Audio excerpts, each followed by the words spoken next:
प्रातः क्लास चल रहा था। 27 जनवरी 1968 शनिवार को 30 पेज की 5वीं छठी लाइन में बात चल रही थी। सन्यासी तो बाद में आते हैं, तो वो कोई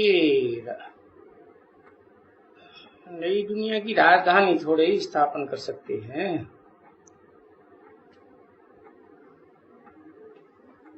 तो राजधानी स्थापन करने के लिए तो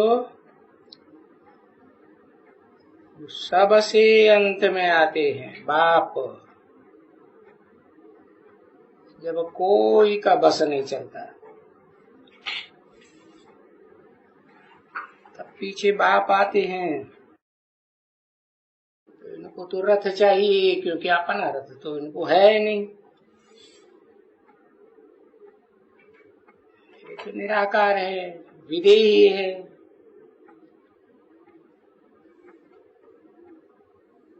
तो पुरुषोत्तम संगम युग में आके कहते हैं कि मैं बहुत जन्मों के अंत के भी अंत में उसमें प्रवेश करता हूँ। बहुत जन्म तो 84 जन्म हुए,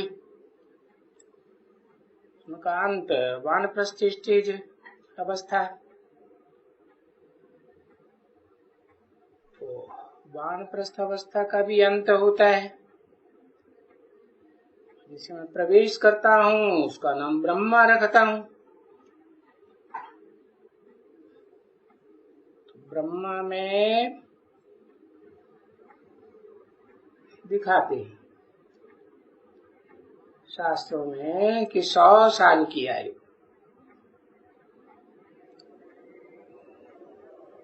तो अंत हुआ ना, उस अंत में मैं प्रवेश करता हूँ। क्या करता हूँ? 1 सेकंड में राजधानी स्थापन होती है। जैसे 1 सेकंड में जीवन मुक्ति गाई हुई है।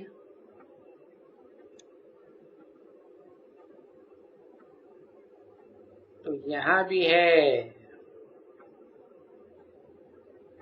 इसमें भी देखो सारा राज इसमें है। तो एक में ही राज लगा हुआ है बिल्कुल। और वो देखो योग में बैठा हुआ है।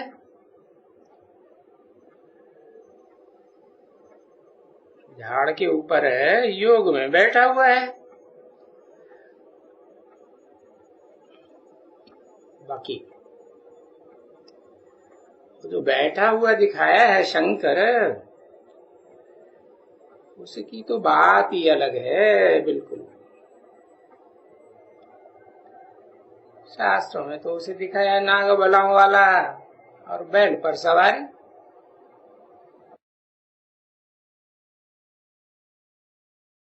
ये नाग बलाएं क्या है? जो गले पड़ी हुई दिखाई जाती है, जो 5 विकार हैं, यही नाग बलाएं। और फिर दिखाते हैं कि बैल पर सवारी किया।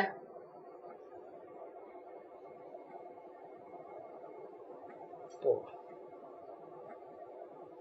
बैल तो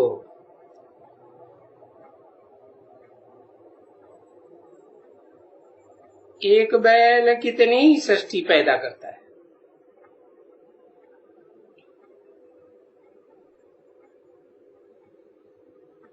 तो सृष्टि का उत्पन्न करने वाला बैल को प्रतीक दिखाते हैं।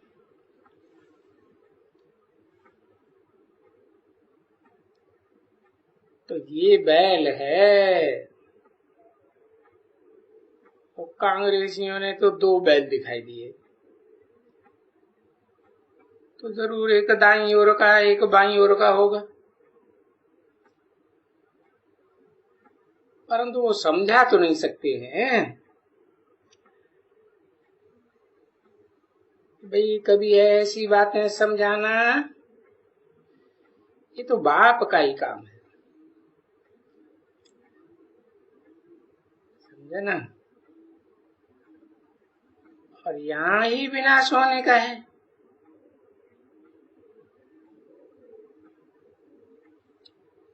शंकर क्या करेगा? करना धरना तो कर्मेंद्रियों से होता है ना। तो वो शंकर की तो बात छोड़ दो, वो तो याद में बैठा हुआ है, कर्मेंद्रियों का कोई काम नहीं। तो पहले पहले ये बाप चाहिए। और बाप कहते भी हैं कि भले कहा जाता है देव देव महादेव शंकर, परंतु वो भी पार्ट तो मैं बजाता हूँ। तो शंकर वंकर की कोई बात नहीं है। तो दुनिया वाले बोलते हैं कि शांति चाहिए।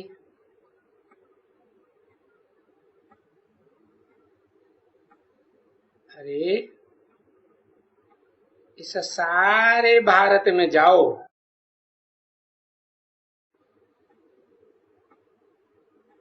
दुनिया में जाओ, कहीं भी शांति नहीं। और विश्व में शांति चाहिए। तो ये शांति तो अब आने वाली है।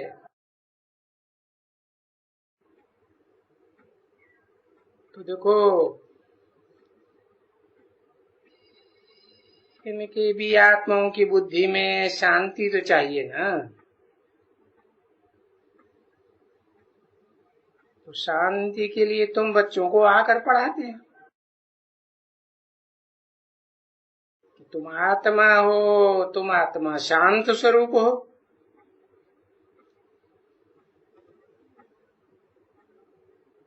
तो इस आत्मा के ऊपर बैठ करके एकदम बताते हैं। तो जब ये बुद्धि में बैठेगा कि मैं आत्मा शांत स्वरूप हूं, तो जो होगा ना बच्चे, तभी बाबा कहते हैं कि तो वो तो देवी देवताओं के जो पुजारी होंगे, शिव शंकर के पुजारी, लक्ष्मी नारायण के पुजारी, कलाबद्ध कृष्ण के पुजारी,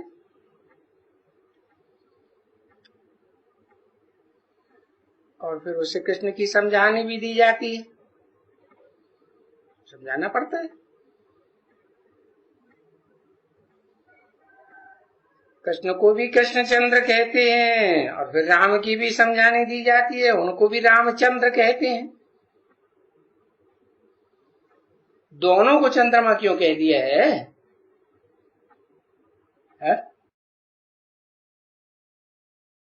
कारण इसलिए कह दिया है कि चंद्रमा में अपनी रोशनी नहीं होती है।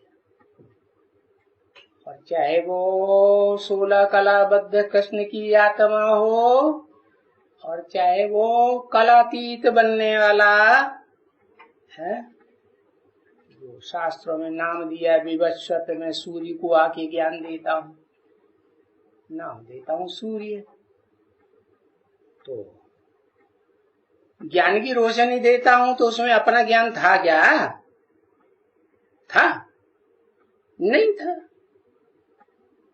तो विवस्वत कहो, राम कहो, बात एक ही है। तो वो राम वाली आत्मा भी तो लेने वाली हुई ना ज्ञान की रोशनी, कि देने वाली? पहले लेती है फिर भले देती है।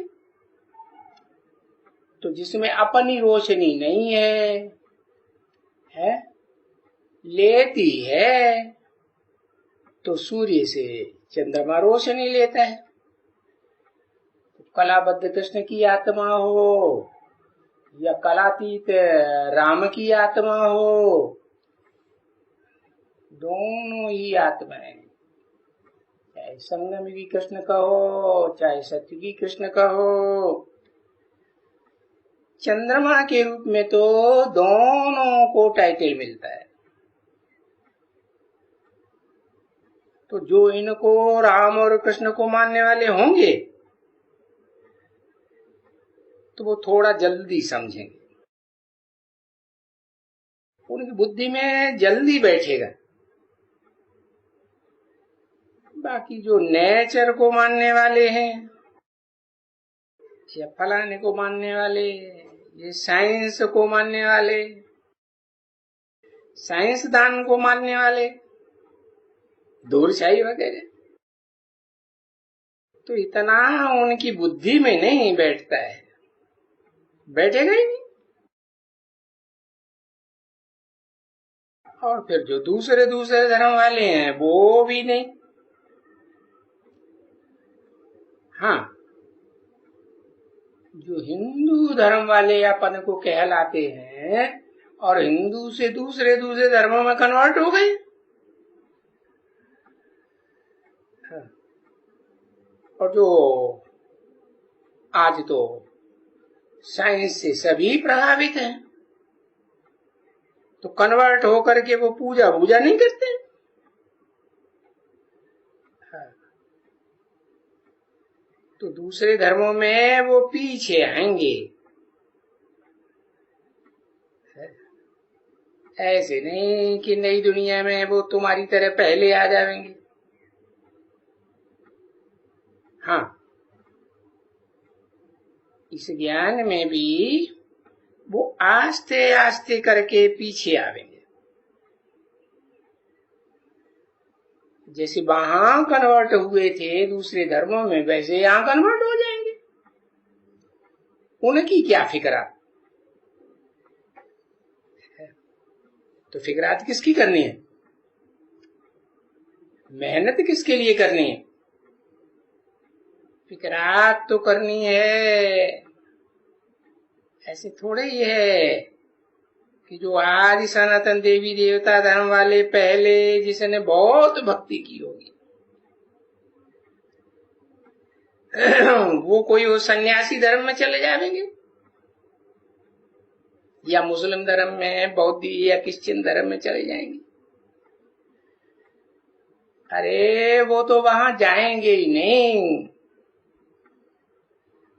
वो तो एकदम अपने धर्म के पक्के होते हैं।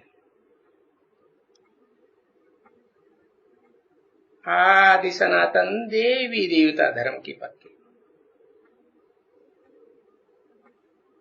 क्योंकि उन्होंने ही पहले पहले अव्यभिचारी भक्ति की है, एक शिव की पूजा की है, पीछे फिर देवताओं की पूजा। तो देवताओं और शिव के ही वो जन्म वही जन्म चलते आएंगे।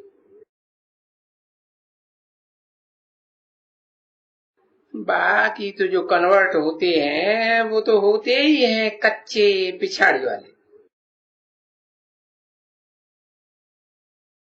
वो आएंगे और वो आ ही जाएंगे। उनकी क्या फिक्र, उनका विचार ही क्या करना है। अभी बाबा कहते हैं कि पहले पहले ये जो भी हैं और जो भी इनको पूजने वाला, ठक से एकदम तो उनको समझाओ।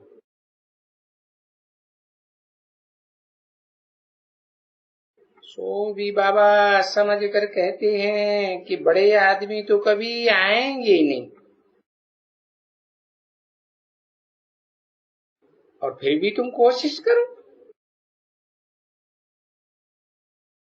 क्योंकि ये बिड़ला तो बहुत मंदिर बनाते हैं,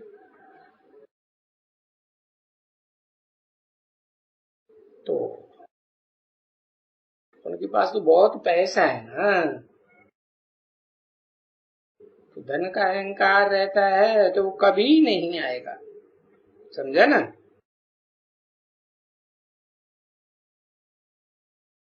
क्यों? क्योंकि उनकी बुद्धि में तो मूर्ति भरी पड़ी है। मूर्ति जड़ है या चैतन्य है? जड़ मूर्ति भरी पड़ी है, वही बनाते रहते हैं, तो उनको कहाँ फुर्सत है। और फिर बहुत धनवान है, तो मूर्तिकारों से मूर्तियां बनवाते रहते हैं। तो बाबा तो कहते हैं मैं तो गरीब निवाज हूं, है। धनवान को तो हमको कोई ऊंच बनाना ही नहीं है, क्योंकि वो तो इतना धन, उसका नशा उनको बड़ा भारी लगा हुआ है। तो वो चैतन्य मूर्तियों की बात तो उनकी बुद्धि में बैठेगी नहीं। और फिर ये ज्ञान सुनने का उनको फुर्सत कहाँ है, उनका धंधा धोरी कितना फैला रहता है? और फिर उस धंधे धोरी को संभालने में उनकी बुद्धि कितनी दौड़ती है। हाँ, कहाँ दौड़ती है, कितने कितने कारखाने होंगे, कितना फलाना ढिकाना। तो तुम उनके सामने कुछ भी ज्ञान की बात करो, है, वो नहीं सुनेंगे, एक खक्कर भी नहीं सुनेंगे।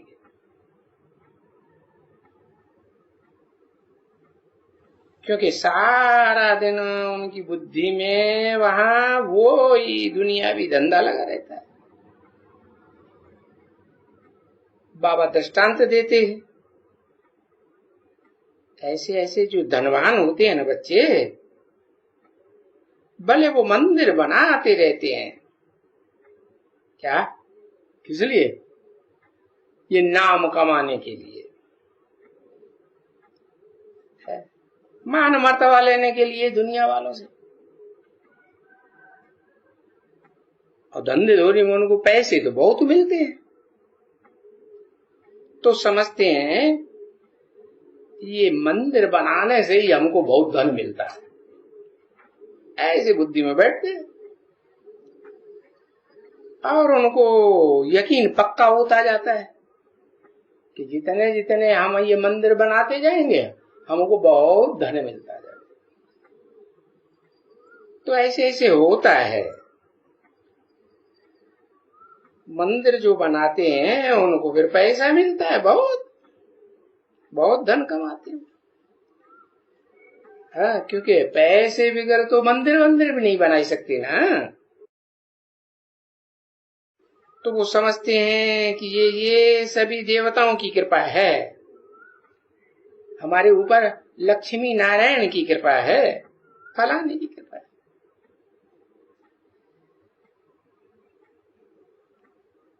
और जो हनुमान वाले थोड़े होंगे वो थोड़े ही समझेंगे। मंदिर बनाने वाले कोई बैठ करके ये समझेगा नहीं,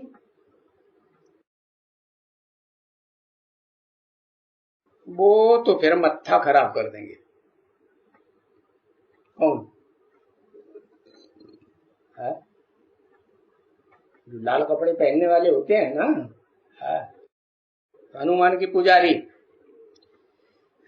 बजरंग दल, तो वो तो तुम्हारा मत्था ही खराब करेगा। तो वो उनको फिर रामचंद्र की कथा के ऊपर समझाओ।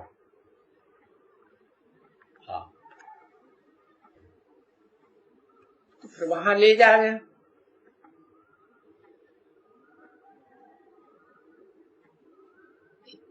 27 जनवरी 1968 की प्रातः क्लास का चौथा। तो ये सहज है बिल्कुल ही, जो भी अभी आए उसमें तो पहले पहले ये है, कि वर्ल्ड में शांति चाहिए, है ना। तो एक इसके ऊपर लिख दे एकदम, ये विश्व में शांति का राज्य। भाई फलानी तारीख से फलानी तारीख तक, संवत 1 से 2500 वर्ष तक, ये शांति का राज्य है ना। तो ये दिखलाएंगे कौन? चंद्रवंशी दिखलाएंगे, इस्लाम, बौद्ध, क्रिश्चियन दिखलाएंगे, कौन दिखलाएंगे? ये 2500 साल का राज्य। अरे तुम बच्चे तो जानते हो कि सूर्यवंशी ही दिखलाएंगे। तो ठीक है, वो उनकी एब्सोल्यूट शांति है। और फिर द्वापर, वो त्रेता युग आता है, उसमें 2 कला कम। तो पकड़ते हैं यहां इनको।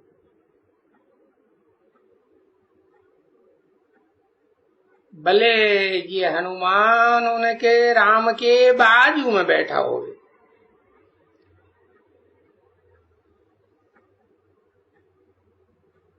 क्योंकि चंद्रवंशी घराना है और पीछे उनके, दोनों के पीछे रावण दिखलाई देना चाहिए।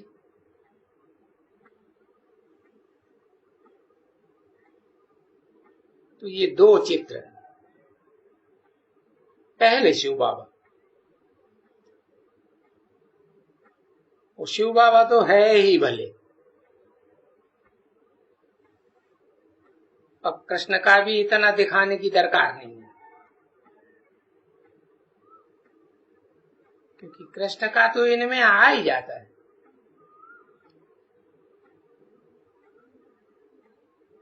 तो ये चित्र दिखलाए करके फिर इनके ऊपर है सारा ज्ञान समझाने का मदार।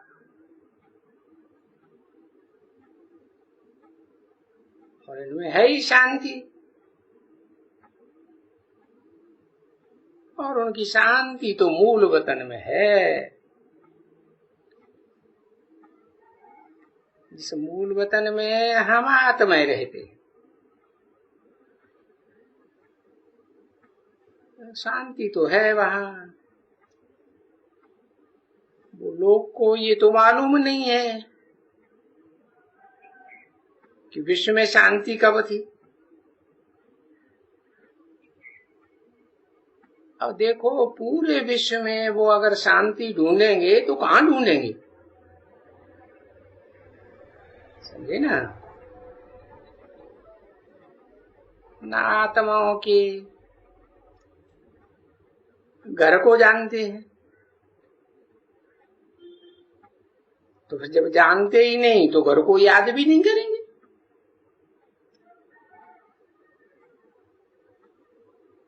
जाने तो घर को भी याद करें। तो बरोबर हम आत्माएं सब शांति धाम की वासी हैं, वहां जाते हैं।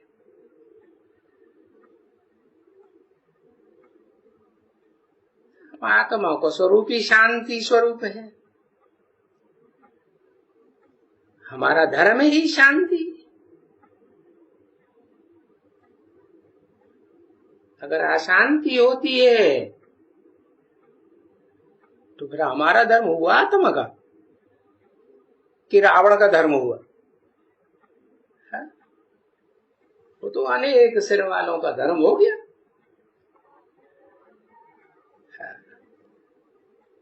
तो वहां तो फिर इस विश्व में शांति होती है। जो शांति अभी यहां इस विश्व में नहीं ठहरी, ये फिर उस विश्व में है। तो अभी इस दुनिया में उस स्वर्ग को, उस नई दुनिया को विश्व नहीं कहा जाता है। क्यों? क्योंकि वहां विश्व की धर्म है ही नहीं, वहां तो एक ही धर्म है। और फिर आत्माओं का धाम, उसको तो कहेंगे निराकारी दुनिया, इनकॉर्पोरियल वर्ल्ड। तो उसको तो विश्व कहेंगे ही नहीं ना। तो विश्व फिर भी यहां इस पुरानी दुनिया में कहा जाता है। तो यहां चिल्लाते हैं विश्व में शांति, विश्व में शांति। अरे भाई, विश्व में शांति तो नई दुनिया में होगी ना, और नई दुनिया के मालिक तो ये बैठे हैं।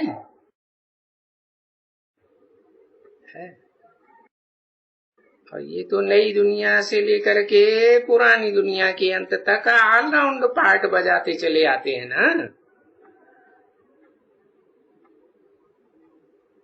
और उनका तो चित्र देखो, हिस्ट्री में उनके चित्र कितनी खुदाइयां हुई हैं, उनके चित्र तो बनाते ही आते हैं,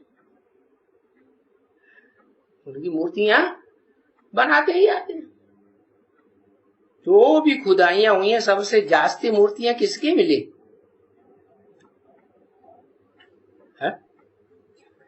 हाँ, वो उसी विश्व पिता की मिली है जिसने विश्व में शांति स्थापन की थी। तो उनका चित्र तो बनाते ही आते हैं।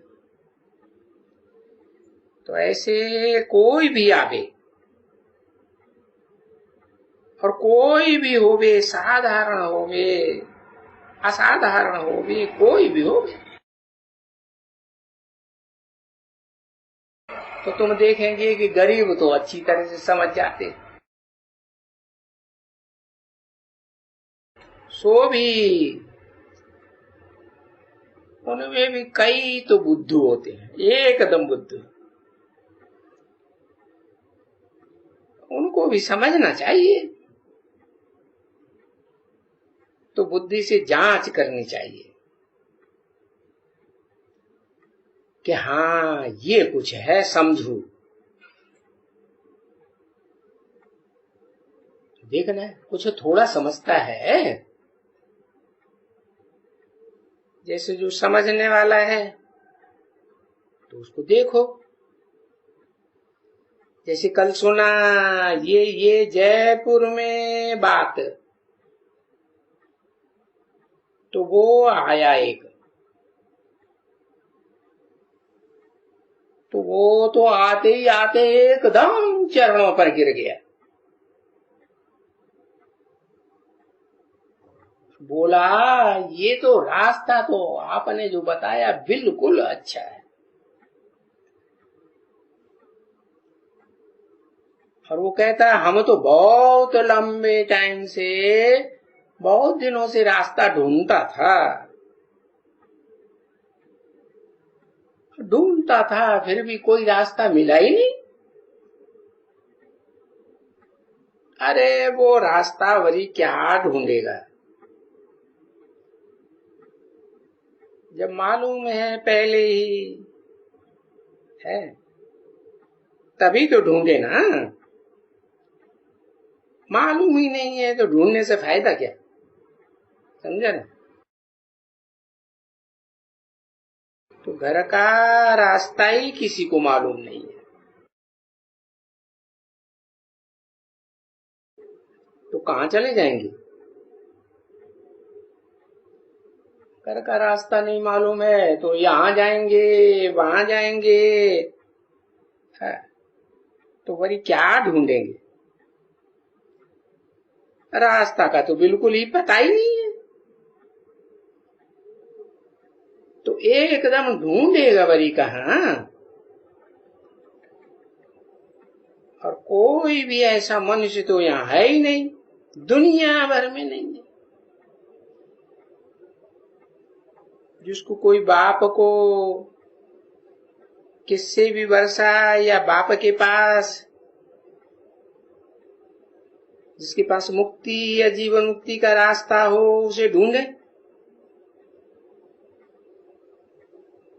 तो ढूंढेगा ही क्या? पता ही नहीं है कि रास्ता कहाँ होता है, मुक्ति धाम क्या होता है, जीवन मुक्ति धाम क्या होता है, कुछ भी नहीं जानते। बस शांति शांति शांति चिल्लाते रहते हैं, ऐसे चिल्लाते करते रहते हैं। उनको जिनको पता ही नहीं है कि शांति कब हुई थी दुनिया में। फिर बाबा ने वाणी चलाई थी बच्चे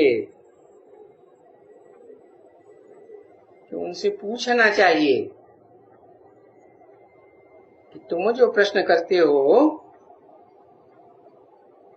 ये जो कॉन्फ्रेंसेस होती है ना, शांति के लिए कॉन्फ्रेंस होती है, विश्व में शांति,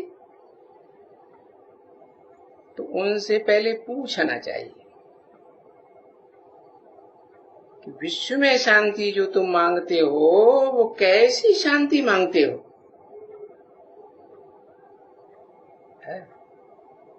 वो तुमने शांति कब देखी है या सुनी है कुछ है जिसके लिए तुम मांगते हो शांति? वो शांति कभी इस दुनिया में हुई थी भला? कैसे शांति वो हुई थी, वो तो भला बताओ। तुम दूसरे से पूछते रहते हो, तो भला दूसरा कोई क्या बतावेगा? जैसे तुम हो वैसे सभी हैं। हाँ, तुम उनसे कहोगे कि बताओ विश्व में शांति कैसे होगी, तो कुछ उल्टा सुल्टा वो भी बता देंगे। और क्या करेंगे?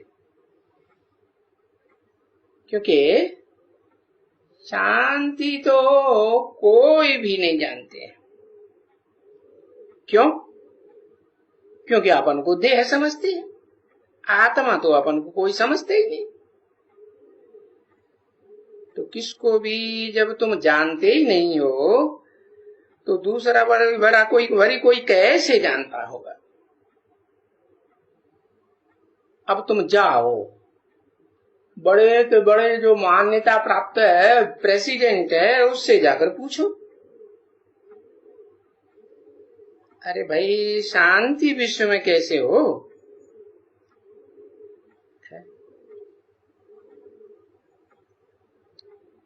तुम आपस में क्यों ये रैयत चलाते हो? ऊंचा तुम्हारा प्रेसिडेंट है, अकलमंद समझते हो प्रेसिडेंट है, उसको तुम छांट करके बुलाते हो ना। है कोई अकलमंद बहुत रानी कोई हो उससे पूछो, विक्टोरिया